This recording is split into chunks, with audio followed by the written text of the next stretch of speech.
નમસ્કાર. ક્યારેય વિચાર્યું છે કે આપણા ફોનથી લઈને ભવિષ્યની કાર સુધી આ બધું જ એક ક્રાંતિકારી ટેકનોલોજીથી ચાલી રહ્યું છે? જી હા, એ છે આર્ટિફિશિયલ ઇન્ટેલિજન્સ એટલે કે એઆઈ. તો ચાલો આજના આ વિશ્લેષણમાં સમજીએ કે આ એઆઈ આખરે છે શું અને તે આપણી દુનિયાને કેવી રીતે બદલી રહ્યું છે. આપણા હાથમાં રહેલો મોબાઈલ આપણા કરતાં વધુ સ્માર્ટ બની રહ્યો છે અને તેનું કારણ છે એઆઈ.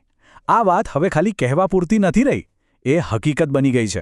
જે ટેકનોલોજી આપણા ફોનમાં ફોટા ગોઠવે છે અને આપણને રસ્તા બતાવે છે, એ જ તો એઆઈ છે. પણ આખરે આ જાદુઈ શબ્દ એઆઈનો અર્થ શું થાય છે? ચાલો એકદમ સરળ ભાષામાં સમજીએ. તો સૌથી પહેલાં ચાલો એ મૂળભૂત સવાલનો જવાબ મેળવીએ કે ભાઈ આ આર્ટિફિશિયલ ઇન્ટેલિજન્સ એટલે કે એઆઈ છે શું? સાવ સાદા શબ્દોમાં કહીએ તો એઆઈ એટલે મશીનોને માણસની જેમ વિચારવાની, શીખવાની અને નિર્ણય લેવાની તાકાત આપવી. આ ખાલી પ્રોગ્રામ પ્રમાણે કામ કરવું નથી, પણ પોતાના અનુભવોમાંથી શીખીને વધુને વધુ સ્માર્ટ બનવાની પ્રક્રિયા છે. અને હા, આ કોઈ સાયન્સ ફિક્શન ફિલ્મની વાત નથી હો. એઆઈ અત્યારે આ જ ક્ષણે આપણી આસપાસ છે. જ્યારે આપણે સ્માર્ટ સ્પીકરને મનપસંદ ગીત વગાડવા કહીએ છીએ કે પછી કોઈ સ્ટ્રીમિંગ સર્વિસ આપણને નવી ફિલ્મ બતાવે છે, ત્યારે પડદા પાછળ એઆઈ જ કામ કરી રહ્યું હોય છે.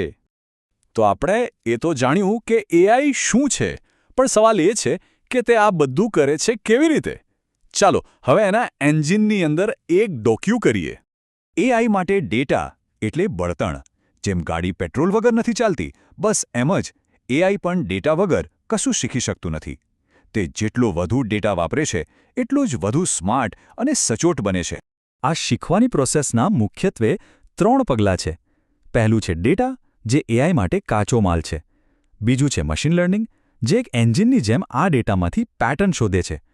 અને ત્રીજું છે ડીપ લર્નિંગ. સમજો કે આ એક સુપર એડવાન્સ્ડ એન્જિન છે. તે માણસના મગજની જેમ જ કામ કરે છે અને ખૂબ જ જટિલ વસ્તુઓ જેમ કે ચહેરાઓ અને અવાજને જાતે જ ઓળખતા શીખી જાય છે. હવે એક મજાની વાત એ છે કે બધા એઆઈ એક સરખા નથી હોતા. આજે આપણે જેનો ઉપયોગ કરીએ છીએ તે છે નેરો એઆઈ, જે કોઈ એક જ કામમાં માસ્ટર હોય છે, જેમ કે ચહેરો ઓળખવો. વૈજ્ઞાનિકો જનરલ એઆઈ પર કામ કરી રહ્યા છે, જે માણસની જેમ કોઈ પણ કામ કરી શકશે. અને ભવિષ્યમાં સુપર એઆઈની કલ્પના કરવામાં આવી છે, જે માણસના મગજ કરતાં પણ અનેક ગણું વધુ શક્તિશાળી હશે. સારું, આ બધી તો થિયરીની વાતો થઈ, પણ ખરેખર આપણા રોજિંદા જીવન પર એઆઈની અસર શું છે? ચાલો કેટલાક પ્રેક્ટિકલ ઉદાહરણો જોઈએ.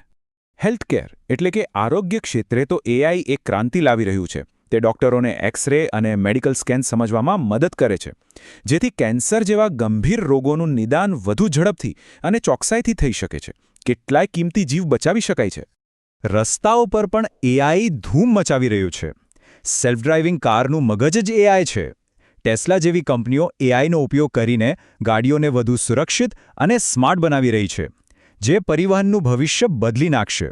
અને વાતચીત કરવાની રીત તો એઆઈએ સાવ બદલી જ નાખી છે. ચેટ જીપીટી જેવા ટૂલ્સ ફક્ત આપણા સવાલોના જવાબ નથી આપતા, પણ કવિતા લખવાથી લઈને કોડિંગ કરવા જેવા અઘરા કામો પણ કરી રહ્યા છે. માહિતી સાથે કામ કરવાની આખી રીત જ બદલાઈ રહી છે. શિક્ષણમાં પણ એઆઈ પાછળ નથી. તે દરેક વિદ્યાર્થીની શીખવાની ગતિ અને જરૂરિયાત મુજબ ભણતરને વ્યક્તિગત બનાવી રહ્યું છે, જેનાથી શિક્ષણ વધુ અસરકારક અને રસપ્રદ બની રહ્યું છે. જેમ દરેક સિક્કાની 2 બાજુ હોય છે, એમ આ શક્તિશાળી ટેકનોલોજીની પણ છે. ચાલો હવે એઆઈના ફાયદા અને એની સાથે જોડાયેલા પડકારો પર પણ એક નજર નાખીએ. એઆઈના ફાયદા તો સ્પષ્ટ છે.